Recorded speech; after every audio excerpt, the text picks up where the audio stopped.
মমতা বন্দ্যোপাধ্যায়ের জন্ম আরএসএস এর গর্ভে। জানি না ওই সরকারের মাথাতে কি আছে, কেন্দ্রের মোদী সরকারের মাথাতে মস্তিষ্ক যতটুকু আছে ততটুকু খারাপ বুদ্ধি শুদ্ধি হয়তো কারসাজি করে, কারচুপি করে রাজ্যগুলোকেও কেড়ে নেওয়া এবং কেন্দ্রের শাসকটাকেও কেড়ে নেওয়া। লাথি মেরে তাড়িয়ে দিয়েছেন কেন্দ্রের মোদী সরকারকে, হাতে পায়ে ধরে মোটামুটি সরকারটা ঠিকই রেখেছে। থাকবে কিনা আদৌ 5 বছর তার কোনো সম্ভাবনা নেই। তৃণমূলের যদি ক্ষমতা থাকে তাহলে চোখে চোখ রেখে সংসদের ভেতরে দাঁড়িয়ে কেন্দ্রের মোদী সরকারের যে কোনো আইনের বিরুদ্ধে নীতিগতভাবে ওই আইনের বিরুদ্ধে ভোটাভুটিতে ভোট দিয়ে দেখিয়ে দিক। মমতা বন্দ্যোপাধ্যায় নরেন্দ্র মোদী খুব ভালো বন্ধু বান্ধবী, তাহলে বন্ধুর সঙ্গে বন্ধুত্বটা ছেদ হয়ে যাবে। তৃণমূল কংগ্রেস যে কৌশল অবলম্বন করার চেষ্টা করছে অভিষেক বন্দ্যোপাধ্যায় মমতা বন্দ্যোপাধ্যায়রা, এই কৌশল বেশি দিনে কাজ হবে না। যে সিগারেটের মতোই বিজেপি এবং তৃণমূলও মানুষের জন্য স্বাস্থ্যের জন্য ক্ষতিকারক। এক দেশ এক নির্বাচন, এটা আপনার কতটা যথাযথ মনে হয়? দেখো মল্লিকা, এক দেশ এক নির্বাচন বর্তমান পর্যন্ত এখন এই মুহূর্তে করতে গেলে সাংবিধানিক কিছু নিয়মকানুন পরিবর্তনের প্রয়োজন আছে, সংবিধান সংশোধনের প্রয়োজন আছে। সুতরাং সংবিধান সংশোধন করে যদি কেন্দ্রীয় সরকার মনে করেন করবেন, করতে পারেন। কিন্তু এই এক দেশ এবং এক নির্বাচন, এই যে একটা আইন তৈরি আনার চেষ্টা করছে কেন্দ্রীয় সরকার। দেখো, যে কোনো আইন আনার পক্ষে এবং বিপক্ষে যুক্তি থাকে এবং প্রত্যেকের খারাপ দিক ভালো দিক থাকে। কেন্দ্রীয় সরকার এক দেশ এক নির্বাচন আনার চেষ্টা করছেন, এটা সুদূরপ্রসারী একটা বৃহত্তর স্বার্থকে হয়তো করার জন্য। কিন্তু এই পরিস্থিতির মধ্যে একটা জিনিস দেখতে হবে, কোনোরকমভাবে যেন যুক্তরাষ্ট্রীয় কাঠামো যেন কেড়ে নেওয়া না হয়, যুক্তরাষ্ট্রীয় কাঠামো যেন ভেঙে দেওয়া না হয়। এখন যে সরকারগুলো কয়েকদিন নির্বাচিত হয়েছে, এই সরকারগুলো তারা ভেঙে যেতে হবে। সুতরাং এই মুহূর্তে এইভাবে করলে একটা সরকারকে মাঝখান থেকে ভেঙে দেওয়া, কোনো সরকারের মেয়াদকে বাড়িয়ে দেওয়া, কোনো সরকারের মেয়াদ কমিয়ে দেওয়া, কোনো সরকারের মেয়াদ বাড়িয়ে দেওয়া, এই যে একটা সাংবিধানিক সংকট দেখা দিবে, এই সংকটটাকে কাটিয়ে ওঠার মতো আমাদের পরিকাঠামো বর্তমানে রয়েছে নেই কিন্তু।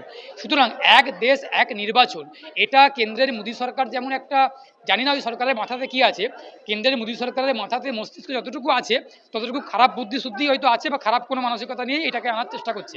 তার কারণ নির্বাচন প্রসঙ্গে অভিষেক ব্যানার্জি বলেছেন যে ভোটাধিকার মৌলিক অধিকার, আর সেটা কেড়ে নেওয়ার চেষ্টা। আমি অভিযোগের প্রসঙ্গে আসছি, আমি এটাকে শেষ করি, আমি অভিযোগের প্রসঙ্গে আসছি। এক দেশ এক নির্বাচনের ফলে কেন্দ্রের মোদী সরকার চাইছেন যেভাবেই হোক, যে করেই হোক, ইভিএমটাকে কারসাজি করে, কারচুপি করে রাজ্যগুলোকেও কেড়ে নেওয়া এবং কেন্দ্রের শাসকটাকেও কেড়ে নেওয়া। কারণ 2024 সালে কেন্দ্রের মোদী সরকারকে ভারতবর্ষের মানুষ উচিত শিক্ষা দিয়েছে, লাথি মেরে তাড়িয়ে দিয়েছেন কেন্দ্রের মোদী সরকারকে। সুতরাং ক্ষমতা কেড়ে নেওয়ার চেষ্টা করেছিলেন, কিছু কম সংখ্যক বেশি ভোট পেয়ে ক্ষমতা দখল করেছে। চন্দ্রবাবু নাইডু, নীতিশ কুমার ওদের হাতে পায়ে ধরে মোটামুটি সরকারটা ঠিকই রেখেছে। থাকবে কিনা আদৌ 5 বছর তার কোনো সম্ভাবনা নেই। এই পরিস্থিতির মধ্যে দাঁড়িয়ে আর প্রত্যেকটা রাজ্য, অঙ্গরাজ্যগুলো, আঞ্চলিক যে দলগুলো আছে, এই রাজ্যগুলো বিজেপির থেকে মুখ ফিরিয়ে নিচ্ছে। এই মুখ ফিরিয়ে নেওয়া থেকে বিজেপি একটা আশঙ্কিত, চিন্তিত, আতঙ্কিত। সেই আতঙ্কের জায়গা থেকেই বিজেপি এক দেশ এক নীতি এনে সুতরাং রাজ্যগুলোকেও কবজা করার চেষ্টা করছে, আর কেন্দ্রের যে শাসন ব্যবস্থা সেটাকেও কবজা করার চেষ্টা করছে। এবার যেহেতু সরকারটা কেন্দ্রের বিজেপি সরকার আছে, বিজেপি সরকার এর আগে যতগুলো আইন তৈরি করেছেন, প্রত্যেকটা আইন, যারা কিছু আইন পরিবর্তন করেছে, সংশোধন অ্যামেন্ডমেন্ট করেছে, গায়ের জোরে অগণতান্ত্রিকভাবে, অসাংবিধানিকভাবে প্রত্যেকটা নিয়মকানুন তৈরি করেছে, এর আগেও আমরা দেখেছি। সুতরাং সেই একইভাবে এইবারও তো সেই একই পদ্ধতি করবেন, জোর করে গায়ের জোরে অসাংবিধানিকভাবে আইন তৈরি করে সংবিধান পরিবর্তন করবে। আর এইখানে তুমি যেহেতু অভিষেক বন্দ্যোপাধ্যায়ের কথা বললে, তৃণমূলের স্ট্যান্ডটা আমি স্পষ্ট করে বলে দিই, কেন্দ্রের মোদী সরকার যতগুলো আইন এখনো পর্যন্ত এনেছেন, প্রত্যেকটা আইন বা প্রত্যেকটা নীতির বিরুদ্ধে যখন তৃণমূল কংগ্রেস অবস্থান নিয়েছে, তৃণমূল কংগ্রেসের অবস্থান হচ্ছে, আমরা যখন সংসদের ভেতরে ভোটাভুটি হবে, আমরা ভোটাভুটিটা ছেড়ে বাইরে গিয়ে ওয়াকআউট করবো। ওয়াকআউট শব্দের অর্থ হচ্ছে, ওয়াকআউট কথার অর্থ হলো, যেই দল, শাসক দল যিনি ভোটাভুটি করছেন, সেই শাসক দলকে জিতিয়ে দেওয়ার একটা কৌশল হচ্ছে ওয়াকআউট করা। তার কারণ, যদি আমি একটা কথার যুক্তির খাতিরে হিসাবে মেনে নিচ্ছি, 500টা বা 400টা সাংসদ আছে, 400টা সাংসদের মধ্যে দেখা গেল 210টা বিজেপির সাংসদ, বাকিগুলো অন্যান্য বিরোধীদের সাংসদ।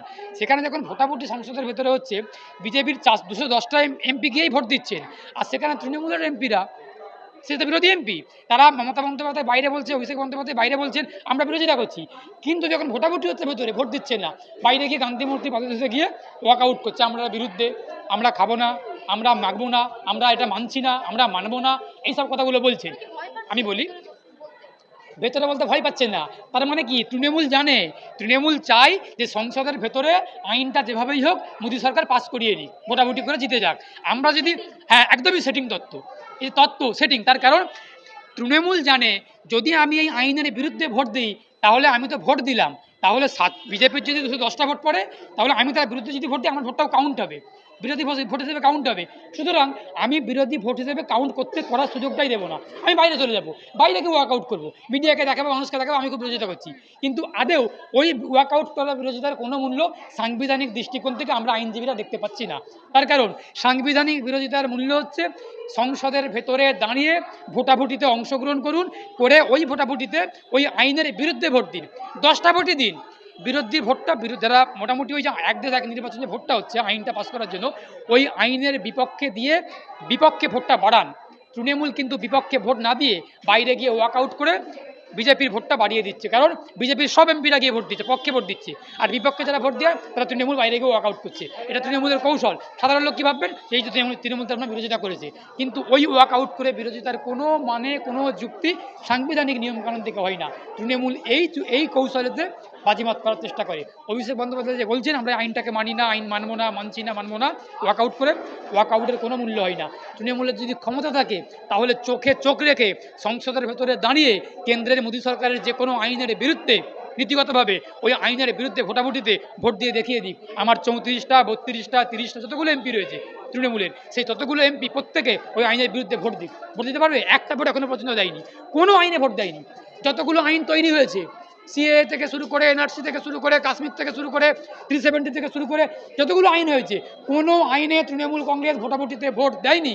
তার কারণ ভোট এই জন্যই দেয়নি, যদি ভোটটা দেয় বিজেপির বিরুদ্ধে ভোট দিতে হবে, আর বিজেপির বিরুদ্ধে ভোট দিলেই মোদির কাছে খারাপ হয়ে যাবে।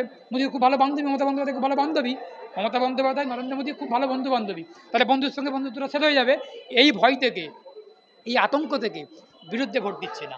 আমি যেহেতু একজন বাম মনস্ক, আমি তৃণমূলের বিরুদ্ধে, ধরো আমি ভোটের দিনকে, এই ভোট হচ্ছে, ভোটের দিনকে গিয়ে আমি মানে বুথ পর্যন্ত গিয়ে ভোট দিলাম না, আমি বুথের বাইরে গিয়ে বলছি তৃণমূলকে চাইছি না, চাইবো না, তৃণমূলকে মানছি না, মানবো না, তৃণমূলকে ভোট দিচ্ছ না, দেবো না, বাইরে বলছি, কিন্তু আমি ইভিএম পর্যন্ত গিয়ে আমি তৃণমূলের বিরুদ্ধে সিপিএমকে ভোটটা দিচ্ছি না। তাহলে এই যে একটা পরিষ্কার উদাহরণ দিচ্ছি, এরপর লাভটা কার হচ্ছে? লাভটা তৃণমূলের হচ্ছে। তার কারণ তৃণমূল বেশি ভোট পাচ্ছে আর তৃণমূলের বিরোধীরা কম ভোট পাচ্ছে। আমি বাবুলাল, আমি যদি বুথের ভেতরে যাই, গিয়ে তৃণমূলের বিরুদ্ধে সিপিএমের কাজটা যদি ভোটটা আমি দিই ইভিএমেতে দিয়ে, যদি বাইরে এসে কথাগুলো বলি বাকিদেরকে যে আপনারা ভোট দেবেন না, সেই কথাটার মূল্য আছে। ঠিক তৃণমূল ওটা করছে, ভেতরে ভোট দিচ্ছে না, বাইরে গিয়ে বলছে আমরা ভোট দিচ্ছি না, দেবো না, মানছি না, মানবো না। এই যে একটা কৌশল, মানুষকে বোকা বানানোর কৌশল, এই কৌশলটা মানুষ বুঝতে পারছেন, মানুষ ধরে নেবেন। সুতরাং তৃণমূল কংগ্রেস যে কৌশল অবলম্বন করার চেষ্টা করছে অভিষেক বন্দ্যোপাধ্যায়, মমতা বন্দ্যোপাধ্যায়রা, এই কৌশল বেশি দিনে কাজ হবে না। মানুষ বুঝতে পারছেন, বুঝতে পারবেন, তৃণমূলকে মানুষ বর্জন করবেন। একটা মন্তব্য করেছিলেন সংখ্যালঘু নিয়ে, বলেছিলেন যে সংখ্যালঘুরা এবার একদিন সংখ্যাগুরুতে পরিণত হবে। এটা নিয়ে বিভিন্ন জায়গায় বিরোধী দলেরা সরব হয়েছিল এবং নেট মাধ্যমে নিন্দার ঝড় উঠেছিল। এবারে তৃণমূলের পোস্টে একটা কথা লেখা যাচ্ছে, দেখা যাচ্ছে সেখানে লিখছে যে ফিরহাদ হাকিমের মন্তব্যে দলের অবস্থান কিংবা আদর্শের প্রতিফলন ঘটেনি। ওই পোস্টের শুরুতেই স্পষ্টভাবে লেখা হয়েছে ফিরহাদের মন্তব্যের দায় নিচ্ছে না দল এবং কঠোরভাবে ওই মন্তব্যের নিন্দা করা হচ্ছে। আমি নিজে একজন সংখ্যালঘু সম্প্রদায়ভুক্ত হয়ে ফিরহাদ হাকিমদের এই মন্তব্যের তীব্র নিন্দা করছি। যদি পশ্চিমবঙ্গে, ভারতবর্ষে যারা সংখ্যালঘু আছেন তারা যদি প্রাকৃতিক নিয়মে সংখ্যাগুরু হন, হতে পারে, আপত্তি কিছু নেই, অসুবিধার কিছু নেই, জনসংখ্যা বাড়বে, স্বাভাবিক নিয়মে, না স্বাভাবিক নিয়মে হতে পারে। কিন্তু ওই ফিরহাদ হাকিমকে বলার প্রয়োজনীয়তা কী আছে? ফিরহাদ হাকিমকে বলতে হবে কেন? ফিরহাদ হাকিমকে এর কয়েকদিন আগে বা কয়েক মাস আগে ফিরহাদ হাকিম একটা মন্তব্য করেছিলেন যে উনি নাকি মুসলিম হিসেবে গর্বিত আর বাকিরা সব লজ্জিত। আমি নিজে মুসলিম, বাবুলাল, আমার নাম এসকে বাবুলাল, শেখ বাবুলাল, আমি নিজে মুসলিম হিসেবে গর্বিত। তুমি হিন্দু মল্লিকা, তুমি হিন্দু হিসেবে গর্বিত। কেউ খ্রিস্টান, সে খ্রিস্টান হিসেবে গর্বিত। আমরা সকলে ভারতবাসী হিসেবে গর্বিত। তারপরে আমরা হিন্দু, মুসলিম, শিখ, খ্রিস্টান, পার্সি, জৈন। ওনাকে বলার ক্ষমতা, অধিকার কে দিয়েছেন? ওনাকে বলার অধিকার মমতা বন্দ্যোপাধ্যায় দিয়েছেন। আপনার তোমার একে হুমায়ুন কবিরকে বাবরি মসজিদ মুর্শিদাবাদে করবেন, এ কথাটা বলার অধিকার মমতা বন্দ্যোপাধ্যায় দিয়েছেন। তার কারণ মমতা বন্দ্যোপাধ্যায়ের জন্ম আরএসএসের গর্ভে। মমতা বন্দ্যোপাধ্যায় জানে যে যদি হিন্দু মুসলমান এই সব কাণ্ডটা যদি আমি না করি, তাহলে আমি যেমন টিকতে পারবো না, আর বিজেপিটাও টিকে থাকবে না। বিজেপির কেন্দ্রীয় নেতৃত্ব চাই মমতা বন্দ্যোপাধ্যায় বাংলায় এই কাণ্ডগুলো করুক। বিজেপি আর তৃণমূল মিলেমিশে এই হিন্দু মুসলমান, পাকিস্তান, বাংলাদেশ, ভারত আর সংখ্যালঘু আর সংখ্যাগুরু এই কাণ্ডগুলো করে বলার চেষ্টা করছেন। ফিরহাদ হাকিমের মন্তব্যের তীব্র নিন্দা করছে একজন সংখ্যালঘু হিসেবে। পাশাপাশি আমরা বামপন্থীরা, আমরা মানুষের খাদ্য, বস্ত্র, বাসস্থান, শিক্ষা, স্বাস্থ্য, কর্মসংস্থান, এই কথা চিরকাল বলে আসছি। যতদিন পর্যন্ত ভারতবর্ষ থাকবে, পৃথিবী থাকবে, সংবিধান থাকবে, আমরা এই কথা সোচ্চারে জোর গলায় বলে যাব। যেমন দোকানে, সিগারেটের দোকানে যেমন লেখা থাকে ধূমপান করা স্বাস্থ্যের জন্য ক্ষতিকারক, আমরাও বলে যাব এই বিজেপি, সাম্প্রদায়িক বিজেপি আর দুর্নীতিগ্রস্ত তৃণমূল মানুষের জন্য ক্ষতিকারক, মানুষের জন্য ক্ষতিকারক, সমাজের জন্য ক্ষতিকারক। মানুষ কতটা আমাদের কথা নেবেন, কতটা নেবেন না, সেটা মানুষের ব্যক্তিগত ব্যাপার। কিন্তু আমরা বলে যাব মৃত্যু পর্যন্ত যে সিগারেটের মতোই বিজেপি এবং তৃণমূলও মানুষের জন্য, স্বাস্থ্যের জন্য ক্ষতিকারক।